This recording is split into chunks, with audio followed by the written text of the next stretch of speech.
I'm Marty Stouffer.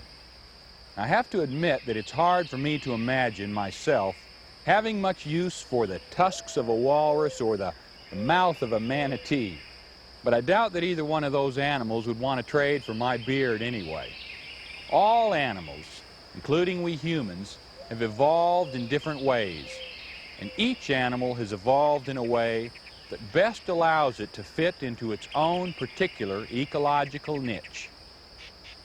It's kind of funny that what we consider the strangest features of some animals are the very elements which have allowed them to survive in their environment, to protect themselves from predators, and to obtain their nourishment.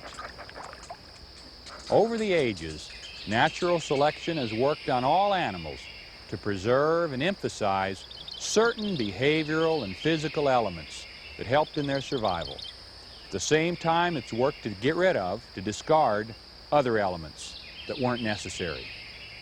To us, these may be weird, unusual, curious, or amazing, but they're not mistakes. They're animal oddities.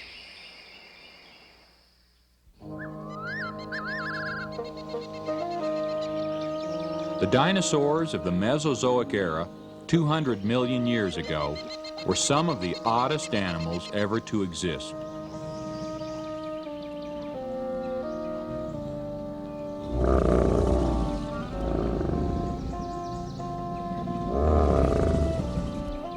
But despite their strange appearance, most scientists believe that the dinosaurs were probably well adapted to their tropical environment. Their disappearance is a mystery. Many researchers believe that a dramatic weather change could have taken the cold-blooded reptiles by surprise.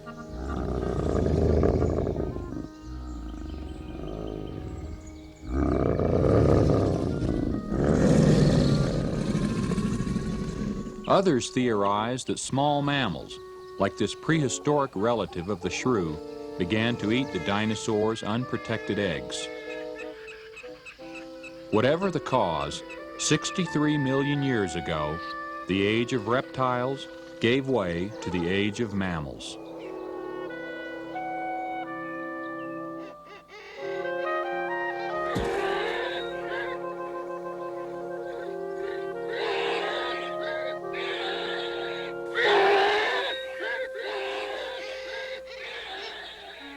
The dinosaurs' demise left many ecological niches unoccupied, and other animals began to fill them.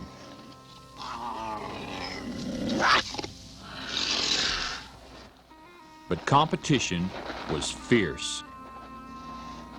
Sometimes, those with the weirdest adaptations survived most successfully.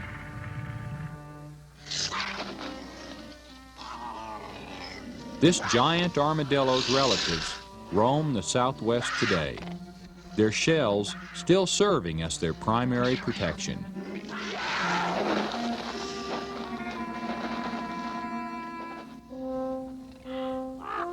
Other animals, like the giant sloth, went the way of the dinosaurs. The sloth's standing height helped it to eat from the high branches of trees. At the same time, its large size also slowed its ability to escape. Surprisingly, the saber-tooth was not much faster than the sloth. but it was fast enough.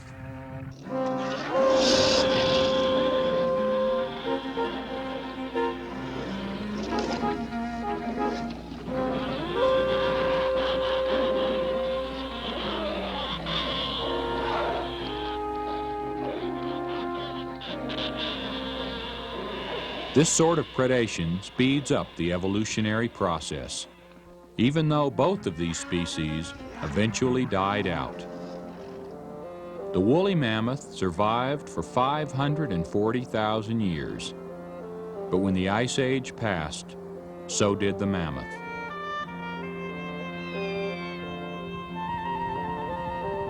Adaptability, it's the reason that some of yesterday's animals are still here today. The modern musk ox certainly looks prehistoric, and it is. It evolved thousands of years ago and has remained the same ever since.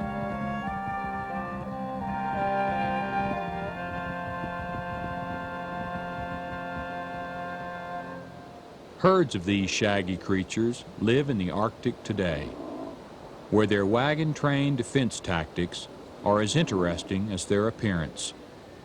When confronted by natural enemies, musk ox find safety in numbers. But this stationary defense allowed easy slaughter by early explorers. Ironically, the behavior that had helped ensure their survival for centuries almost became their ruin.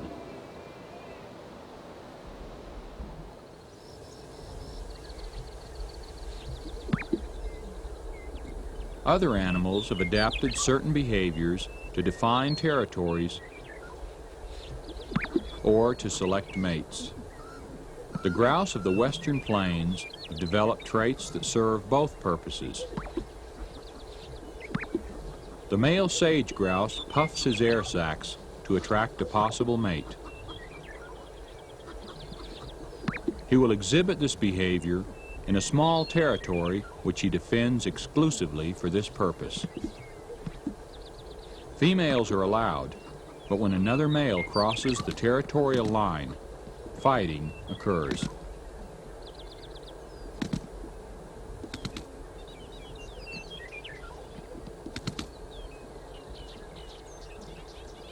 The territorial sage grouse live near the equally possessive sharp-tailed grouse.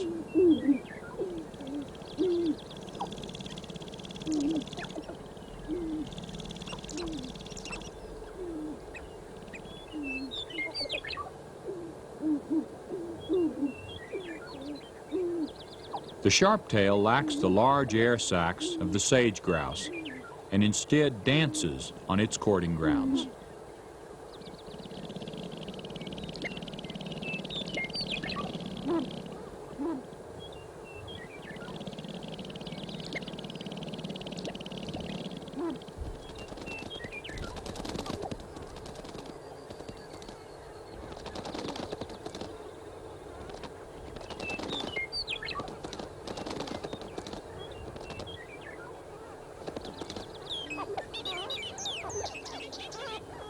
But a male sharptail will fight just as fiercely should another male trespass.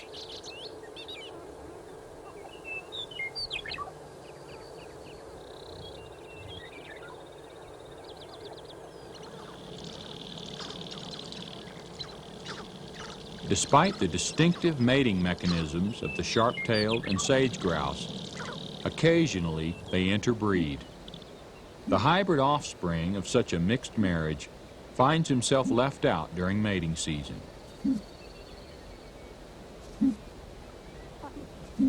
He's unable to fully inflate his air sacs like the sage grouse.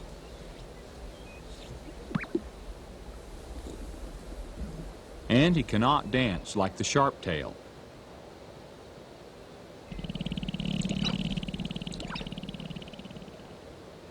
He's all mixed up. First he puffs a little, then he dances a little.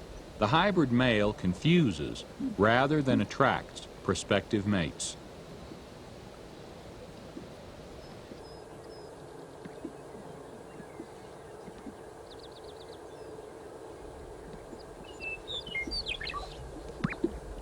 Since both the sage and the sharp-tailed grouse inhabit the same area, their special mating and courtship displays are important for keeping each species separate.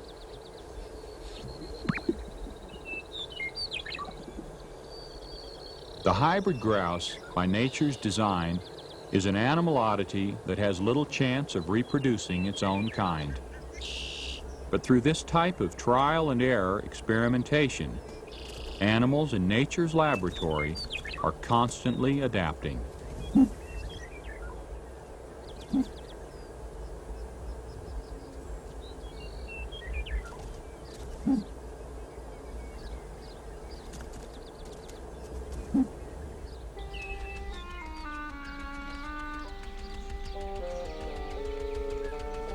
With poor hearing and eyesight, a small brain, and no teeth or hair, the armadillo would also seem doomed.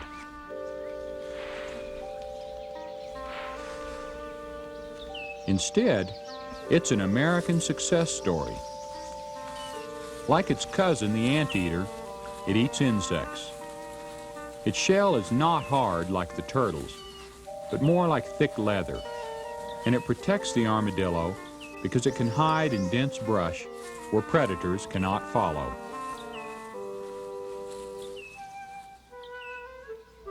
The turtle can also retreat when necessary. Luckily, it does not need to go too far to do it. Few predators can crack the turtle's hard shell.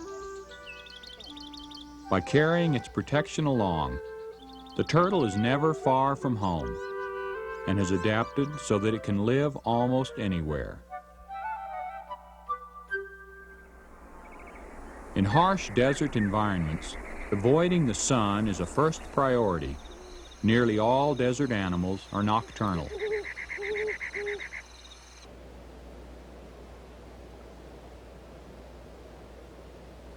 Holes are always helpful, especially with enemies nearby.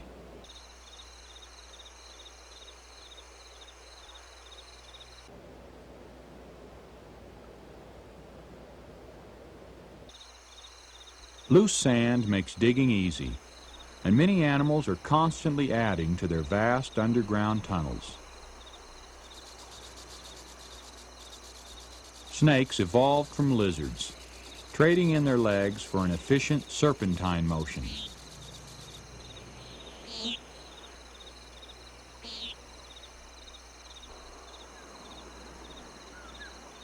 Desert snakes are usually sidewinders.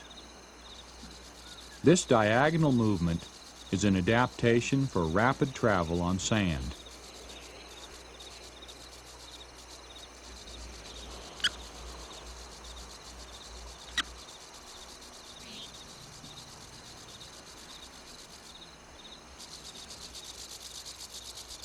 Like its Australian namesake, the kangaroo rat has the daring habit of kicking sand in its enemy's face.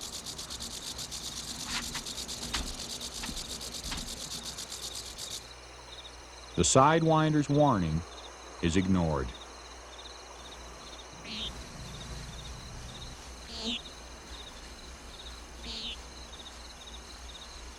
The ringtail, sometimes called the miner's cat, is actually more raccoon than feline, but it is an excellent rodent catcher.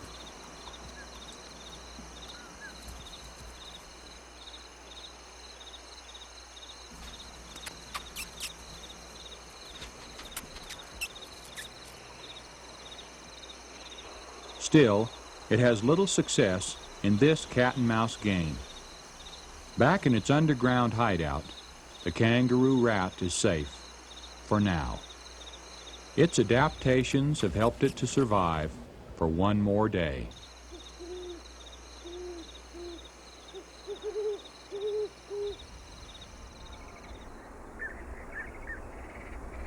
Another unusual desert creature, the collared lizard. Its eyes are always on the lookout for food.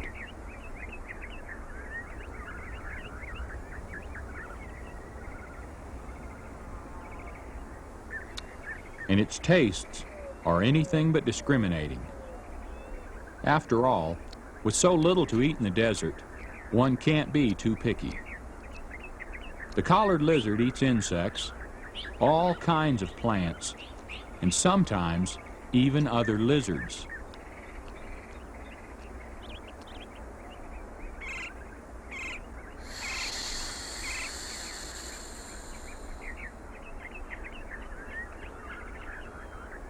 Up close, the lizard's teeth make it easy to imagine its ferocious prehistoric ancestors, the dinosaurs.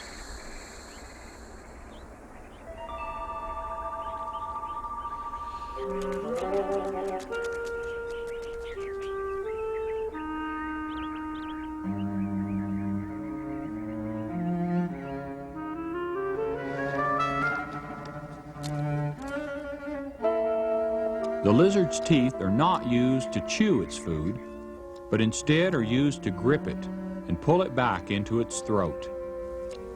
Then, relaxing its jaw, it quickly thrusts its teeth a little further forward into the prey.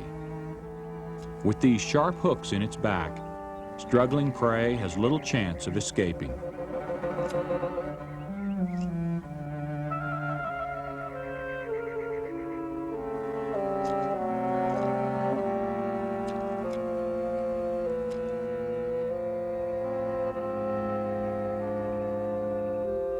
The collared lizard, like all small animals, must eat often in order to support its rapid metabolism.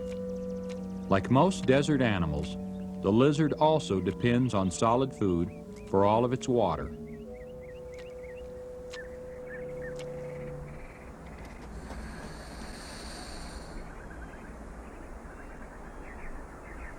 But before the lizard can eat again, its dinner party is interrupted. The sparrowhawk is also hungry.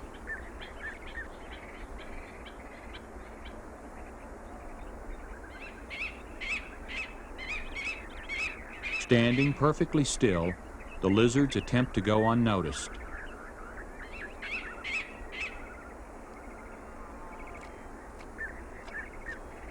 But their camouflage fails to hide them.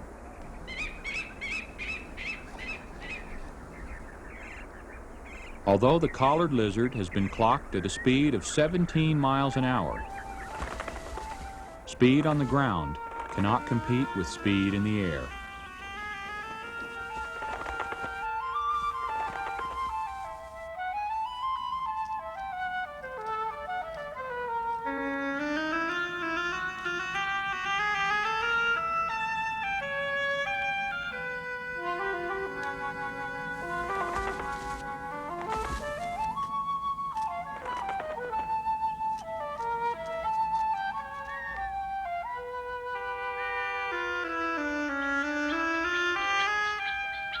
In the desert, as everywhere, the food chain is a simple fact of life. Small animals, especially insects and spiders, are more often the prey than the predator. The wolf spider makes up for her basic disadvantage in size by bearing dozens of young and protecting them on her back during their first few days of life.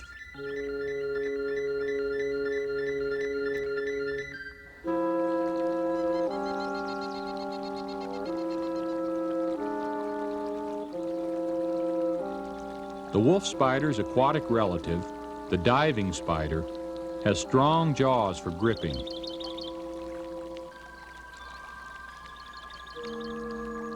And 8 eyes for seeing prey and predators in almost any direction.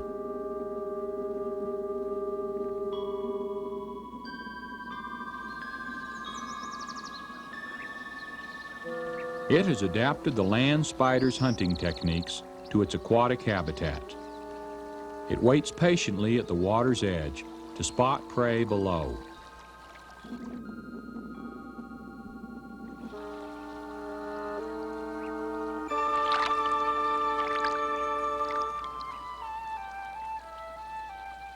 It injects the minnow with poison and then pulls it up on the shore for a seafood dinner.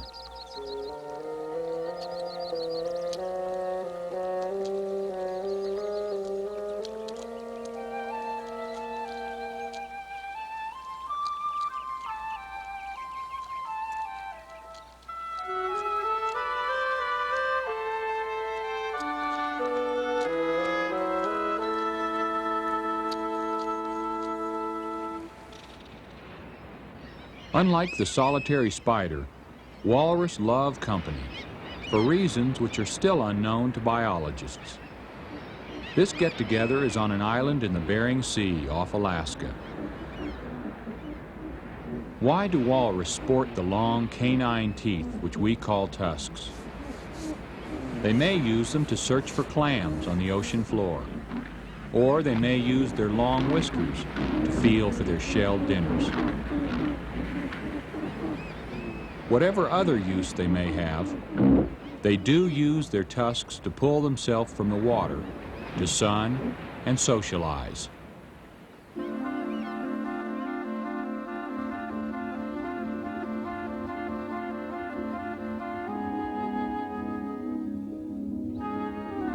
And what are these creatures in tropical Florida, thousands of miles from Alaska? Walrus without tusks? No, they're manatees. Legend has it that these odd-looking creatures were the mermaids of sailors' stories.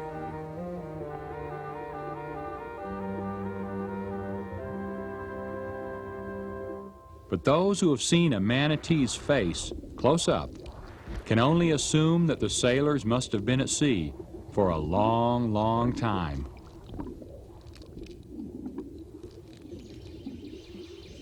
Yet the manatee is a gentle giant.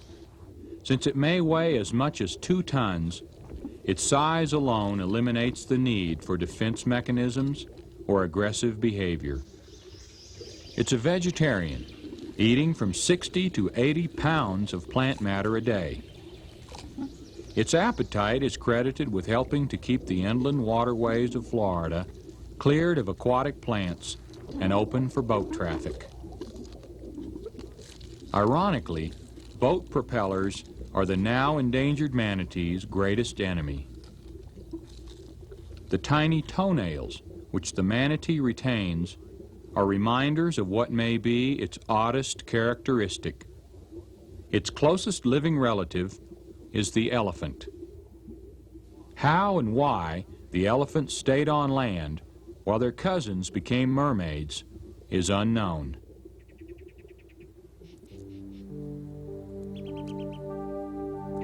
Equally mysterious are the white moose of Alaska. Nearly all moose are dark brown in color.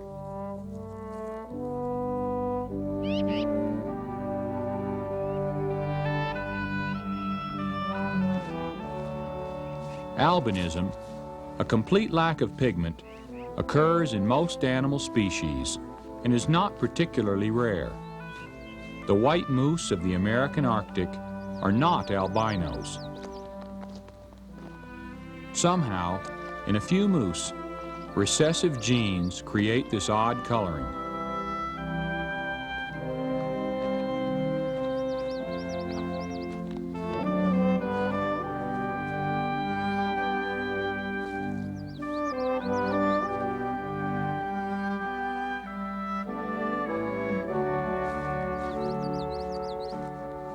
Because the white moose can grow to adulthood, this genetic trait does not appear to threaten their survival. Whatever their color, the size and temperament of an adult moose, especially a male, generally discourages even grizzly bears from attacking them.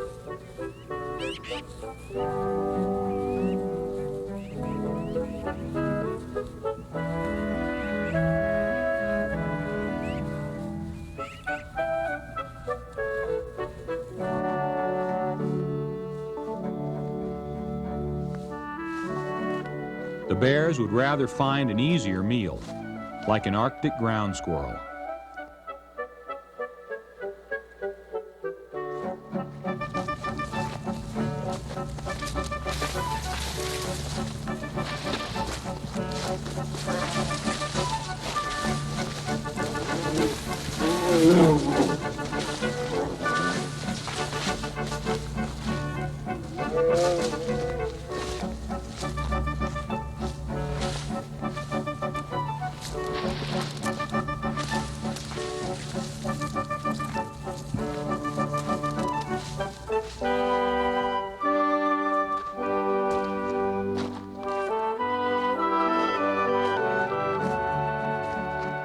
The white moose is one of the oddest and rarest animals alive. Of the estimated 35,000 moose in Alaska, only about 6 of them are white. This is the only bull ever seen.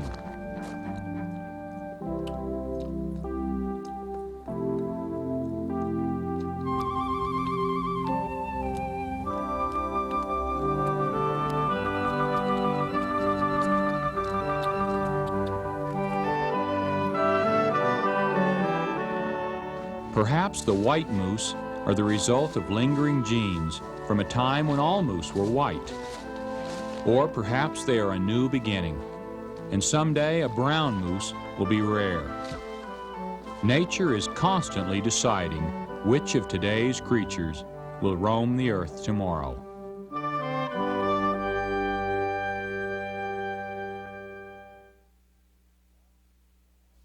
In the long history of evolution, a number of species have adapted to their environments in improbable ways that turned out to be surprisingly successful. But often the reasons for success are overlooked because they're hidden behind strange behavior patterns or a face that we can't quite take seriously. If their peculiar looks and bizarre behavior make us smile, perhaps it's because they reflect so much of what is unique and inventive in ourselves. We may think they're funny, but these curious creatures have the last laugh because there's always a reason for the animal oddities. I'm Marty Stouffer. Until next time, enjoy our wild America.